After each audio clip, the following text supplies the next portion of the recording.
Welcome back 92.7 big FM tune in किया है। मैं हूं विनय और मेरे साथ मेहमान, आज के बिग मेहमान हैं डॉक्टर सीमा नाहिद, जो कि साइकोलॉजिकल काउंसलर हैं और यूएसए में 15 साल का एक्सपीरियंस है। बहुत सारे बच्चों को इन्होंने देखा है, ऑटिज्म के बारे में बताया, किस तरह से बच्चे ऑटिज्म का शिकार होते हैं। और साथ ही अब डॉक्टर साहब से हम ये भी बात करने वाले हैं कि जो स्कूल में काउंसलिंग होती है, बच्चों को जो पढ़ाने का तरीका होता है, जो बच्चों के रख रखाव का तरीका होता है, वो भी काफी हद तक डिपेंड करता है कि बच्चे में किस तरह का डेवलपमेंट आगे होगा। अगर टीचर चाहे तो उसको एक अच्छे काउंसलर के तौर पर लेकर उसके जीवन को और अच्छा बना सकते हैं, और अगर टीचर्स ही चाहें तो बच्चे को एक कुछ करने वाला इंसान भी बना सकते हैं। तो टीचर्स के काउंसलिंग की बहुत अहम भूमिका होती है स्कूल में। इस बारे में हम डॉक्टर साहब आपसे जानना चाहेंगे कि टीचर का पढ़ाने का तरीका कैसा होना चाहिए स्कूल में।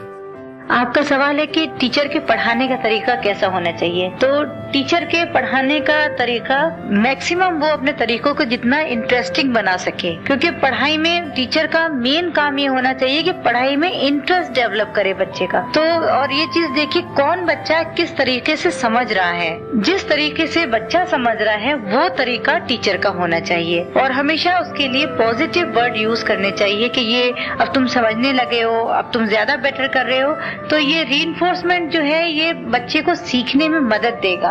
बिल्कुल सही कहा डॉक्टर साहब आपने। और वैसे भी आजकल कानपुर शहर में इतने सारे स्कूल खुल चुके हैं कि पेरेंट्स को ये समझ में नहीं आता कि हम आखिर कौन से स्कूल में अपने बच्चे का एडमिशन कराएं। हर माता पिता चाहते हैं कि उनका बच्चा आगे चलकर एक बड़ा आदमी बने, एक ऐसा भारतीय नागरिक बने जिस पर उन्हें गर्व हो, इंडिया को गर्व हो, उनके शहर को गर्व हो। लेकिन उसके लिए स्कूल का चयन करना काफी मुश्किल हो जाता है। इस बारे में हम थोड़ी देर में बात करेंगे। आप कहीं मत जाइएगा, सुनते रहिए 92.7 बिग एफएम। सुनो सुनाओ, लाइफ बनाओ।